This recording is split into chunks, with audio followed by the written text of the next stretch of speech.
Assalamu alaikum warahmatullahi wabarakatuh. Viewers, hope you will be fine. Today we are going to talk about leadership styles in management.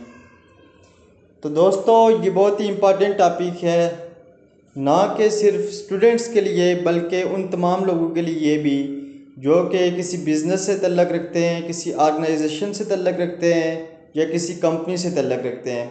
उनके लिए ये काफ़ी helpful होगा। तो video starting से लेके एंडिंग तक मस्त देखिएगा। ये है हमारा चैनल ट्यूटलेज, चैनल को सब्सक्राइब मस्त कीजिएगा। तो चलते हैं लीडरशिप स्टाइल पे। सबसे पहले इसका इंट्रोडक्शन देख लेते हैं कि लीडरशिप स्टाइल होता क्या है। तो leadership styles are the styles or ways of a leader through which he gets the task done from his employees. Leadership styles एक लीडर के वो स्टाइल्स होते हैं, वो वेज होते हैं, वो तौर तरीके होते हैं जिसके थ्रू एक लीडर जो है अपने एम्प्लॉयज़ से काम करवाता है। It is the orientation of leader, ये लीडर की ओरिएंटेशन होती है। And the methods of a leader of providing direction, implementing plans and motivating people. तो ये जो लीडरशिप स्टाइल होता है ये लीडर की ओरिएंटेशन होती है, उसके मेथड्स होते हैं।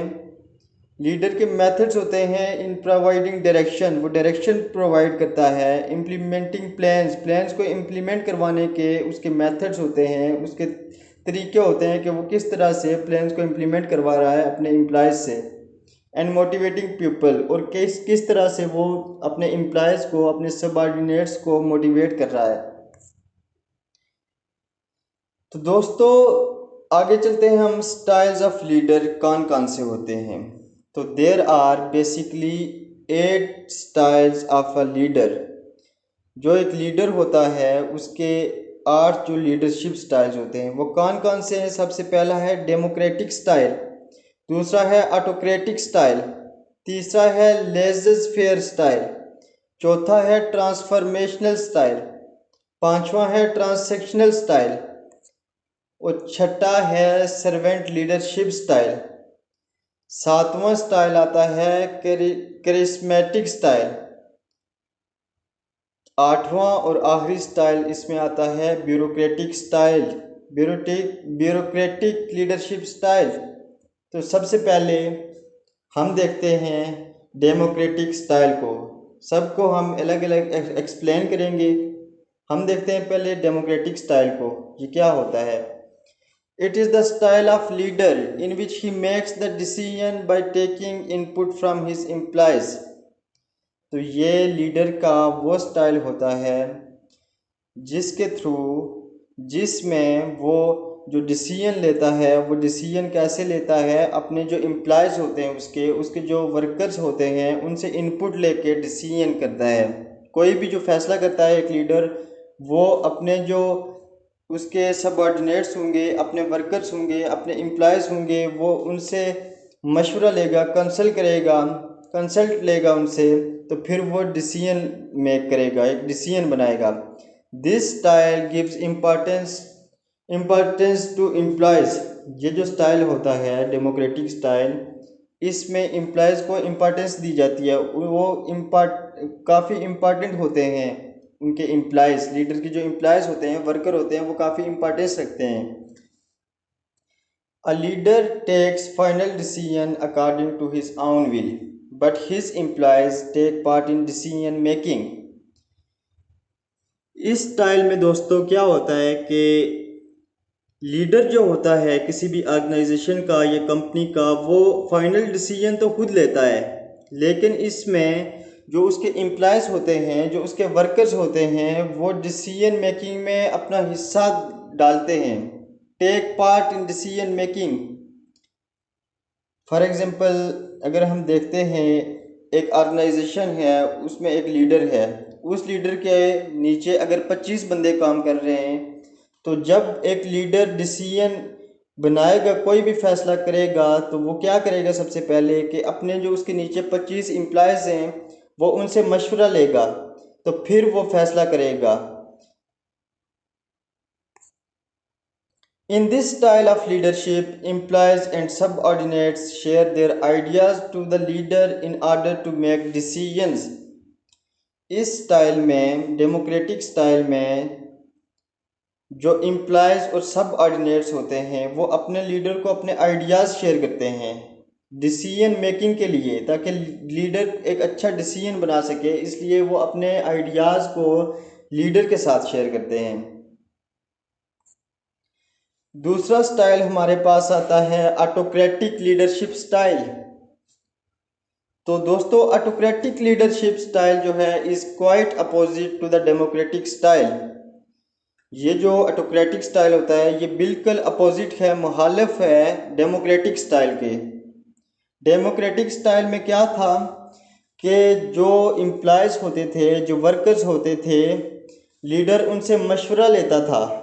वो लीडर जो था वो एम्प्लॉयज़ को इम्पोर्टेंस देता था और जो भी डिसीजन लिया जाता था वो खुद लेता था, लीडर खुद लेता था फाइनल डिसीजन। लेकिन जो एम्प्लॉयज़ होते थे वो अपना हिस्सा डालते थे डिसीजन मेकिंग में।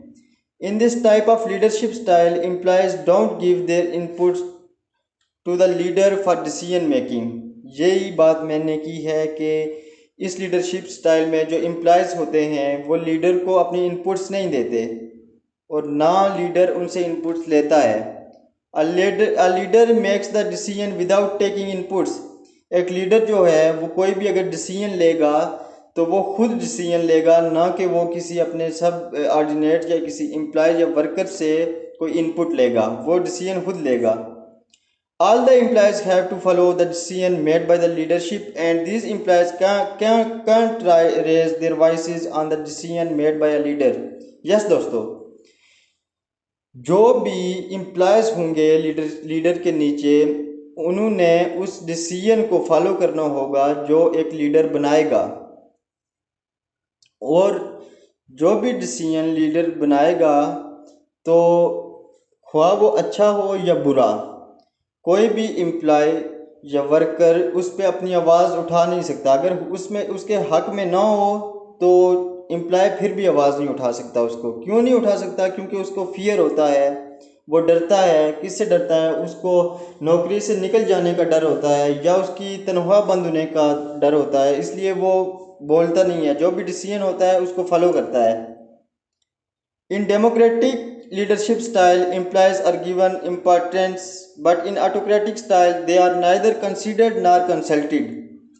यही बात मैंने पीछे की है कि डेमोक्रेटिक स्टाइल में क्या था कि एम्प्लॉयज़ को इम्पोर्टेंस दी जाती थी, लेकिन ऑटोक्रेटिक स्टाइल में उनको इम्पोर्टेंस नहीं दी जाती, उनको कुछ नहीं समझा जाता, ना उनसे मशवरा लिया जाता है। दोस्तों, इसकी एग्जांपल हम लेते हैं। फॉर एग्जांपल, अगर आप किसी कंपनी में काम कर रहे हैं तो कंपनी का जो लीडर होगा वो आपकी शिफ्ट अगर चेंज कर देता है, आपकी टाइमिंग चेंज कर देता है। फॉर एग्जांपल, आप 9 बजे ड्यूटी पे जाते थे, लेकिन लीडर ने फैसला किया है कि आप 9 बजे नहीं बल्कि सुबह आप 11 बजे ड्यूटी पे आएंगे। तो ये फैसला आपको लीडर का मानना पड़ेगा। आप उस पे कोई आवाज़ बुलंद नहीं कर सकते, आपको मानना पड़ेगा और इस फैसले को आपने फॉलो करना होगा। आगे हमारे पास आता है laser fair style.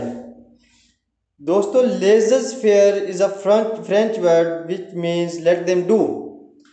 Laser fair जो है ये एक फ्रेंच वर्ड है, इसका मतलब है लेट देम डू, कि उनको करने दो। This style of leadership give all the authority to the employees. ये जो लीडरशिप स्टाइल होता है ये एक लीडर की जो अथॉरिटी होती है वो एम्प्लॉयज़ को दी जाती है। The authority of leader is given to employees. This style give freedom of work to employees that they can do anything what they want, but it shouldn't be in favour of organisation. Organisation नहीं, in favour of their own self. कि ये जो style होता है ये freedom of work, आज़ादी देता है, काम की आज़ादी देता है एम्प्लॉयज़ को। That they can do anything what they want, कि वो कुछ भी कर सकते हैं जो भी वो चाहते हैं, लेकिन ये ऑर्गेनाइजेशन के फेवर में होना चाहिए। But it should be in favour of organisation. ये उनके अपने पर्सनल मुफाद के लिए नहीं होना चाहिए, बल्कि ऑर्गेनाइजेशन के मुफाद के लिए होना चाहिए। कोई भी जो एम्प्लॉय होगा इस टाइम में वो ऐसा डिसीजन नहीं लेगा कि उसके पर्सनल मुफाद के लिए हो, बल्कि ऐसा डिसीजन लेगा जो ऑर्गेनाइजेशन के मुफाद के लिए हो, जो ऑर्गेनाइजेशन के लिए बेनिफिशियल साबित हो। A leader distribute all his power among his employees। इस लीडरशिप स्टाइल में लेजर फेयर में एक लीडर जो होता है वो अपनी तमाम की तमाम पावर अपने एम्प्लॉयज़ के दरमियान, अपने वर्कर्स के दरमियान डिस्ट्रीब्यूट कर देता है, उनमें तकसीम कर देता है। He doesn't give any kind of instruction to his workers. वो अपने वर्कर्स को एक लीडर के अंडर जो भी काम करने वाले होंगे उनको वो कोई इंस्ट्रक्शन नहीं देगा, बल्कि वो वर्कर्स जो होंगे वो विदाउट इंस्ट्रक्शन काम करेंगे ऑर्गेनाइजेशन में।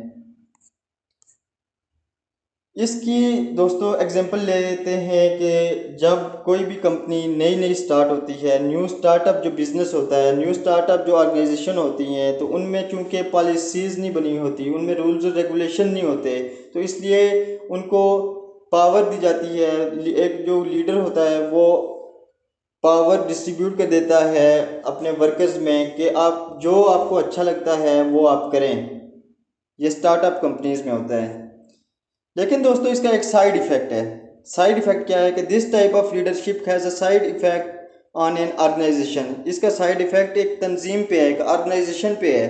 Because when a leader give his employees free hand then the worker take the decision which can be good and favourable for them but not for the organisation. Yes, इसमें क्या होता है कि जब एक लीडर अपने workers को, अपने एम्प्लॉयज़ को फ्रीडम दे देता है, वर्क की फ्री हैंड दे देता है कि आपको जो अच्छा लगता है वो आप करें, तो फिर जो एम्प्लॉयज़ होते हैं, जो वर्कर्स होते हैं, वो क्या करते हैं कि वो ऐसे डिसीजंस लेते हैं जो उनके अपने मफाद के लिए हों, जो उनके फेवर में हों, ना कि ऐसे डिसीजन लेते हैं जो ऑर्गेनाइजेशन के फेवर में हों। ऑर्गेनाइजेशन के फेवर में वो बिल्कुल डिसीजंस नहीं लेते, बल्कि वो अपने पर्सनल मुफाद का सोचते हैं। Therefore check and monitoring is important for leader. ये जो लेजर फेयर लीडरशिप स्टाइल है, इसमें एक लीडर के लिए उस जो टास्क दिया होता है अपने वर्कर्स को, उसको मॉनिटर करना, चेक एंड बैलेंस रखना बहुत इंपॉर्टेंट है लीडर के लिए, क्योंकि वो चेक एंड बैलेंस रखेगा तो तभी उसके जो एम्प्लॉयज़ होंगे, उसके वर्कर्स होंगे, वो कंपनी के मुफाद के लिए सोचेंगे। नेक्स्ट हमारे पास स्टाइल आता है ट्रांसफॉर्मेशनल लीडरशिप स्टाइल। तो ट्रांसफॉर्म किसको कहते हैं? ट्रांसफॉर्म वर्ड ही शो कर रहा है कि इसमें कोई तब्दीली होगी। ट्रांसफॉर्म चेंज को कहते हैं। In this style employees are given some basic task and goals that they complete every month और a week.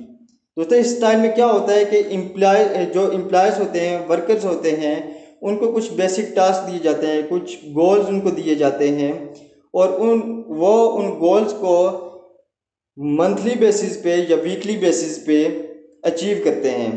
Then the next step of leadership is to turn the employees from their easiness to hardship. क्या था कि इसमें एक leader जो होता है अपने एम्प्लॉयज़ को बेसिक और सिंपल टास्क देता है, लेकिन फिर अगले स्टेप में क्या होता है कि लीडरशिप जो होती है वो अपने एम्प्लॉयज़ को तब्दील कर देती है इजीनेस टू हार्डशिप। जो सिंपल और इजी वर्क उनको दिए जाते हैं, उनको फिर आहिस्ता आहिस्ता धीरे धीरे मुश्किल कामों में तब्दील कर दिया जाता है। फॉर एग्ज़ाम्पल, अगर एक एम्प्लॉय है, उसको टास्क दिया जाता है कि आपने 10 बबल्स प्रोड्यूस करनी है 2 मिनट में, तो फिर ये सिंपल टास्क पहले दिया गया था। फिर नेक्स्ट स्टेप क्या होगा कि उसी एम्प्लॉय को बोला जाएगा कि नहीं, अब आपने वही 2 मिनट में आपने 15 बबल प्रोड्यूस करनी है। इसमें चेंज होता है, पहले 10 थी फिर 15 पे गई, 15 बबल प्रोड्यूस करनी है। ये इसकी एग्जाम्पल थी। When you work under this kind of leadership, the leader give you simple task and deadline to complete it। Yes दोस्तों, जब आप ऐसी लीडरशिप के अंडर काम करते हैं तो जो लीडर होता है वो आपको सिंपल और बेसिक टास्क देगा, इजी टास्क देगा, और उनकी डेडलाइन देगा कि आपने ये टास्क इस दिन फलां दिन आपने ये टास्क कंप्लीट करना है। In the beginning the task look so simple and easy, then the leader gives more challenging task. Yes दोस्तों, मैंने बात की है पहले भी कि जो शुरुआत होती है उसमें एक लीडर जो होता है वो अपने एम्प्लॉयज़ को, अपने वर्कर को बिल्कुल सिंपल और छोटे छोटे काम देता है, इजी काम देता है। लेकिन फिर बाद में क्या होता है कि the leader gives more challenging task. बाद में लीडर जो होता है अपने एम्प्लॉयज़ को मुश्किल से मुश्किल काम देने लगता है, चैलेंजिंग टास्क देने लगता है। पांचवा है हमारे पास transactional leadership style. In this type of leadership style, a manager or a leader get the things done from his employees by giving reward for the work they do। इसमें क्या होता है कि एक जो लीडर होता है वो अपने एम्प्लॉयज़ को कैसे मोटिवेट करता है वर्क के लिए कि उनको वो रिवार्ड देता है, वो जो उनको टास्क देता है उस टास्क को कैसे अचीव करवाता है कि उनको रिवार्ड की खुशी देता है कि आपको रिवार्ड मिलेगा, अगर आपने ये टास्क अचीव कर लिया तो आपको रिवार्ड मिलेगा।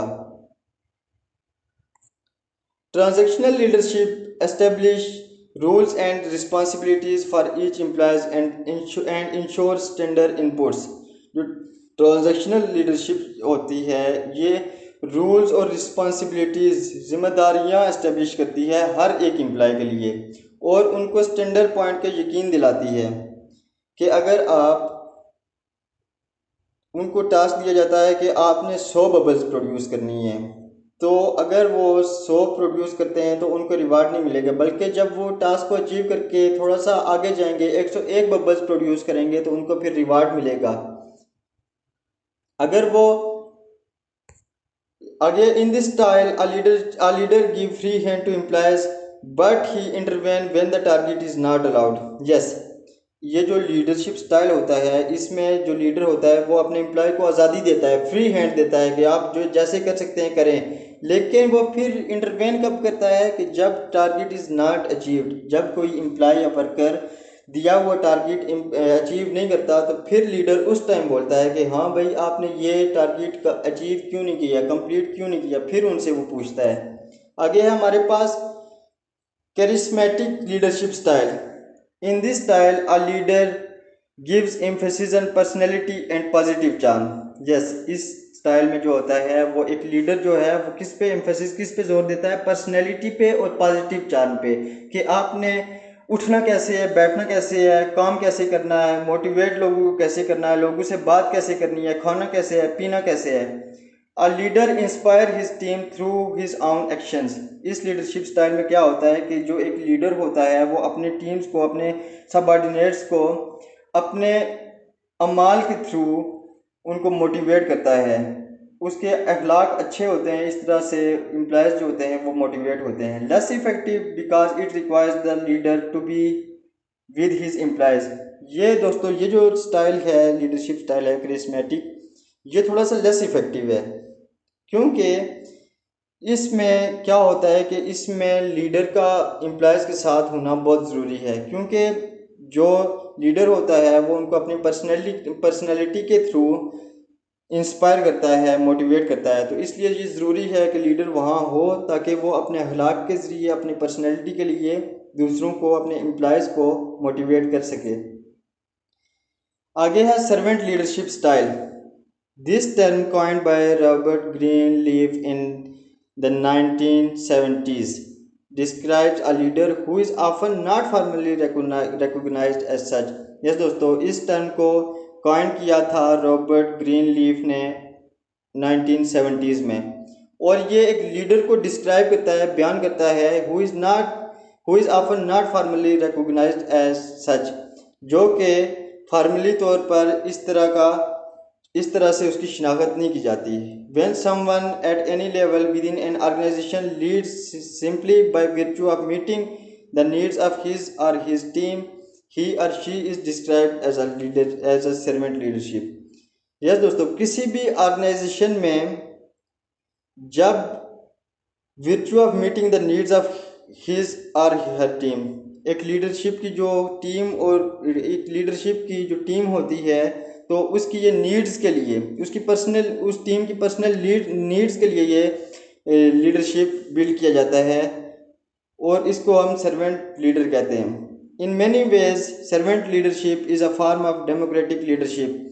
बहुत सारी इसमें खसूसियात हैं डेमोक्रेटिक लीडरशिप में। As the whole team tends to be involve in decision making. Democratic में क्या था कि जो भी टीम होती थी, वर्कर्स होते थे, उनको इम्पोर्टेंस दी जाती थी, उनसे मशवरा लिया जाता था। सेम इसी तरह इसमें भी यही है कि वो भी जो वर्कर्स होते हैं वो डिसीजन मेकिंग में इन्वॉल्व होते हैं। आठवां है हमारे पास bureaucratic leadership style. This kind of leadership strictly follow the rules. ये जो लीडरशिप होती है ब्यूरोक्रेटिक लीडरशिप, इसमें क्या होता है कि ये लीडरशिप रूल्स एंड रेगुलेशंस को फॉलो करती है। ये स्ट्रिक्टली सख्ती से रूल्स को फॉलो करती है। His focus is on rules and regulations.